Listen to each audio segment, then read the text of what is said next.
নমস্কার বন্ধুরা, welcome to the official YouTube channel of WBPSCওয়ালা।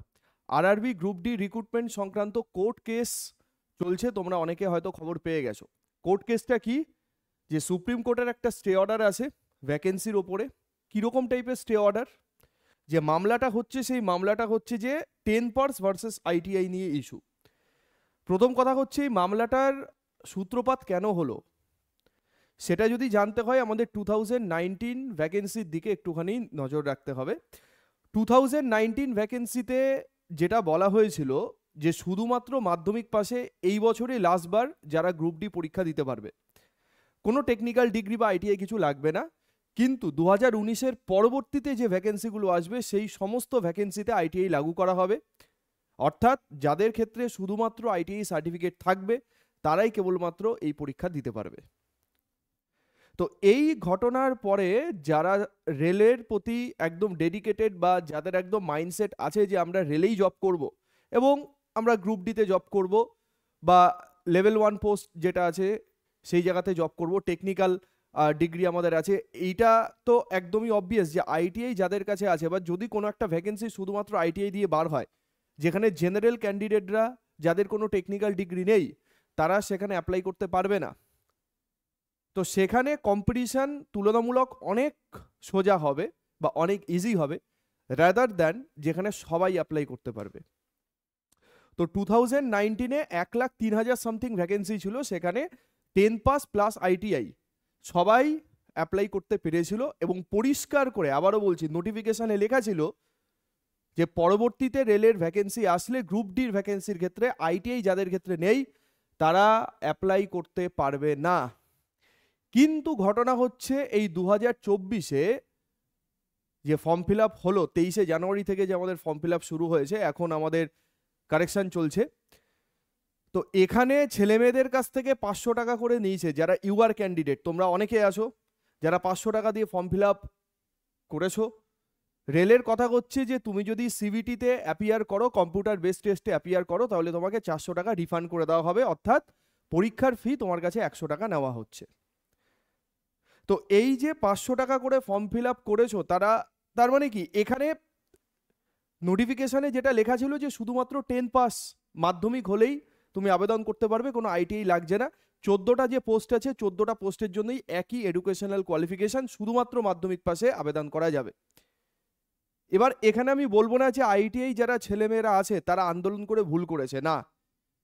রেলের তরফ থেকে দেখতে গেলে বা রেলের পয়েন্ট অফ ভিউ থেকে দেখতে গেলে যারা আন্দোলন করেছে তারা একদমই ঠিক। তাদের আন্দোলনের ব্যাকগ্রাউন্ডে লজিক আছে। কি লজিক? যে 2019-এ যখন ভ্যাকেন্সি আমাদের এসছিল তখন রেলের নোটিফিকেশানে সেটা বলা ছিল যে ফার্দার ITI ছাড়া রেলের গ্রুপ ডিতে অ্যাপিয়ার করা যাবে না।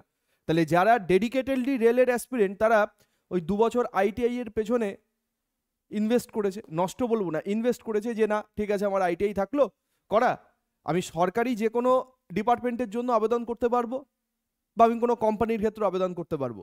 তো সেখানে তো তারা 2 বছর ITI এর পেছনে না ছুটে অন্য কোনো ডিগ্রির পেছনে ছুটতে পারতো বা কলেজ করতে পারতো বা যাই বলো, তাদের ওই 2 বছর ITI করে তাহলে লাভটা কি হলো? এইটা একদিক থেকে ITI ব্যাকগ্রাউন্ডের যারা ছেলেমেয়েরা আছে তাদের কনসার্ন, এবং কনসার্ন যথেষ্ট ভ্যালিড, এখানে ফালতু কথা বলে কোনো লাভ নেই, কনসার্ন যথেষ্ট ভ্যালিড।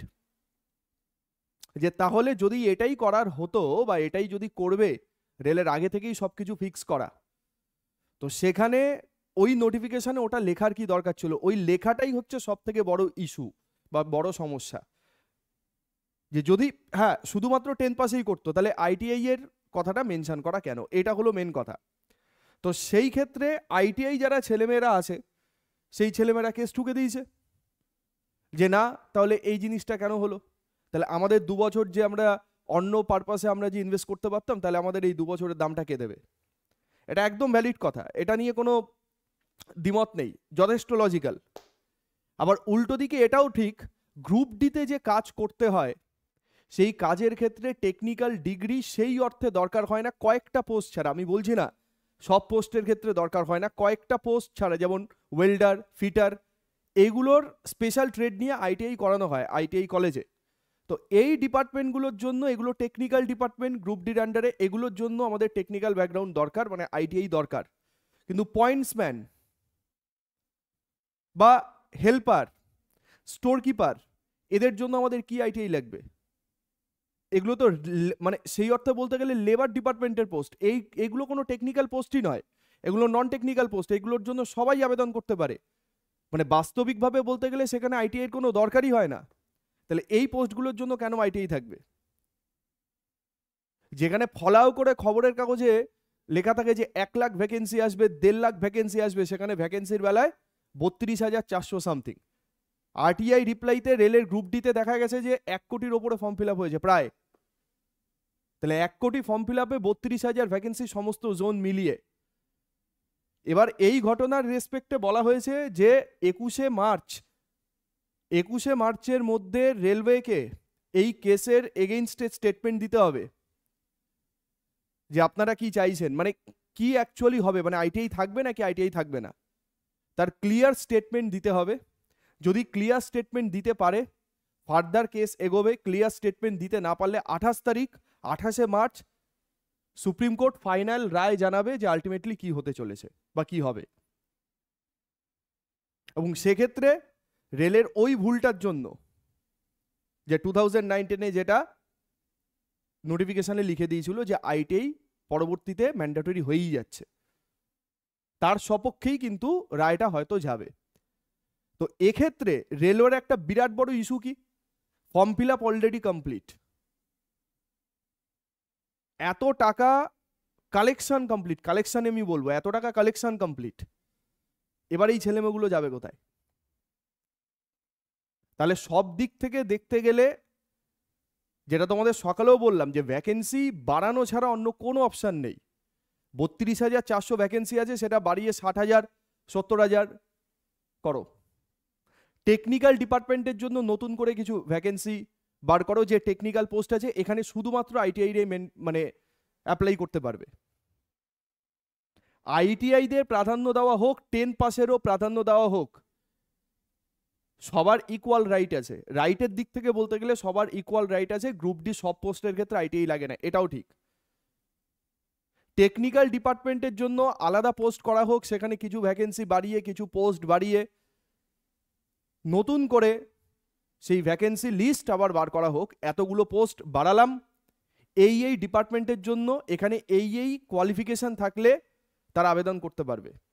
এইটাই একমাত্র সলিউশন, এছাড়া আর সেকেন্ড কোনো রাস্তা নেই। এই যে সমস্যাটা তৈরি হয়েছে এই সমস্যা থেকে বার হওয়ার। ফর্ম ফিল আপ কমপ্লিট, এদিকে ছেলেমেয়েরা কেস ঠুকে দিয়েছে।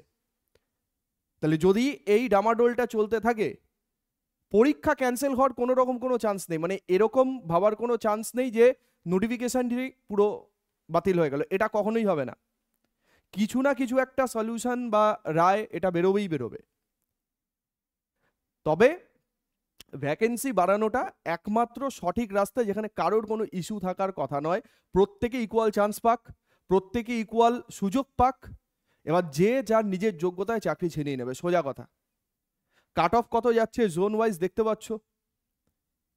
প্রত্যেককে ইকুয়াল চান্স দেওয়া হোক, তোমার ভাই এবিলিটি আছে, তুমি চাকরি ওখান থেকে ছিনিয়ে নাও, এটা তোমার যোগ্যতায় করো। এইটা একটা জিনিস হতে পারে, তাছাড়া সেকেন্ড আর কোনো রাস্তা নেই। পরীক্ষার জন্য পড়ো ভালো করে। এই প্যানিক ছড়াচ্ছে, 21 তারিখ অবধি ওয়েট করতে হবে। রেলওয়ে কি স্টেটমেন্ট দিচ্ছে এর এগেনস্টে ওটা দেখতে হবে ভালো করে, যে এদের কনসার্ন কি, এদের বক্তব্য কি। ঠিক, যে পুরো রিক্রুটমেন্ট ক্যান্সেল হবে না কখনো, এই নিয়ে তোমরা ফালতু প্যানিক করো না, ঠিক আছে? এরকম একটা সমস্যা দেখা গেছে। যাই হোক, এই একটা ছোট্ট আপডেট, এটা তোমাদের বললাম। ভিডিওটা প্রচুর একটু শেয়ার করো, এবং তোমাদের কি মতামত অবশ্যই তোমরা ফিডব্যাকে জানাও। এই কনসার্ন, এই সমস্যার কথা আমি পুরো ডিটেলসে বললাম, যে এই প্রবলেম হয়েছে।